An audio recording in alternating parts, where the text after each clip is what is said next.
Salut tout le monde, c'est Hugo et aujourd'hui on va tester la batterie de ce nouvel iPhone 16. Beaucoup de personnes disent qu'il faut une version Pro Max pour pouvoir tenir 2 jours de batterie et sur cette version là je ne suis pas vraiment d'accord. Vous vous doutez bien que j'ai fait l'expérience sur plusieurs jours avec cet iPhone 16 Pro et je vais vous dire ce qu'il en est. Je vais prendre un référentiel de comparaison sur l'iPhone 14 Pro puisque c'était mon ancien iPhone, donc il y a une génération d'écart. Et donc à l'origine sur cet iPhone 16 Pro, Apple annonce 27 heures de lecture en continu contre 24 heures sur l'iPhone 14 Pro. Et au niveau du streaming vidéo, on est à 22 heures sur cet iPhone 16 Pro contre 20 heures sur le 14 Pro.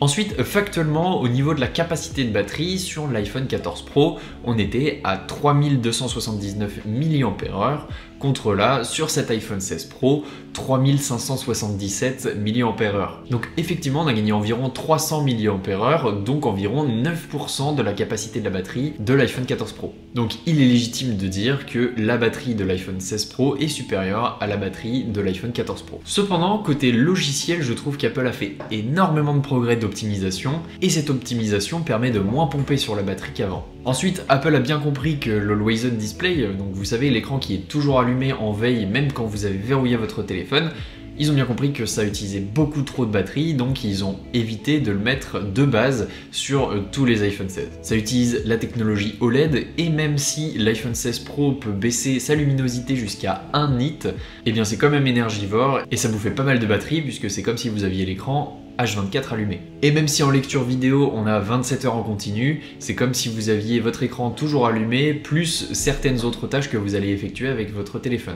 Donc au final il est difficile de tenir toute une journée en utilisation intensive avec le Always On Display activé. Ce qui est super impressionnant sur la batterie de cet iPhone 16 Pro, en négatif cette fois-ci, c'est tout simplement les applications qui utilisent l'appareil photo. Donc l'application appareil photo en soi, mais on a aussi certaines applications qui permettent d'utiliser l'appareil photo, notamment par exemple des applications qui permettent aux entreprises de prendre des photos sur un logiciel qui sont directement uploadées sur leur plateforme en ligne. Donc j'ai fait le test avec ce nouvel iPhone 16 Pro, j'étais en train de faire un tournage à l'iPhone et en un peu plus de 30 minutes, j'ai perdu environ 20% de batterie, donc c'est tout simplement énorme, et j'étais pas en train d'enregistrer une vidéo en continu. Donc si vous utilisez votre iPhone pour faire uniquement de la vidéo ou de la photo toute la journée, il va falloir une batterie externe pour accompagner cet iPhone. Donc ensuite, je vais vous donner un cas concret dans lequel j'ai utilisé cet iPhone.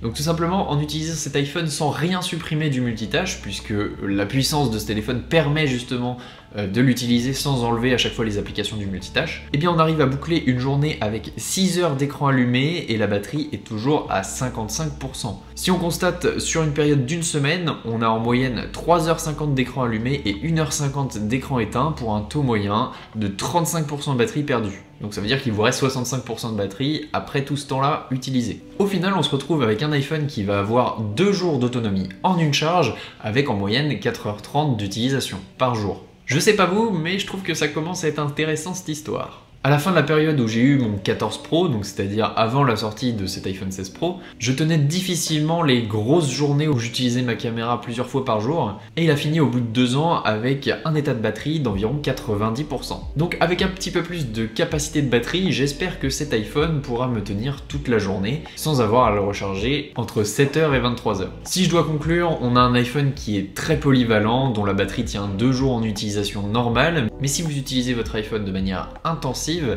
et bah il vous tiendra plusieurs années avec de la batterie pendant toute une journée. J'espère que vous avez apprécié cette vidéo, nous on se retrouve pour une prochaine, n'hésitez pas à vous abonner, salut tout le monde.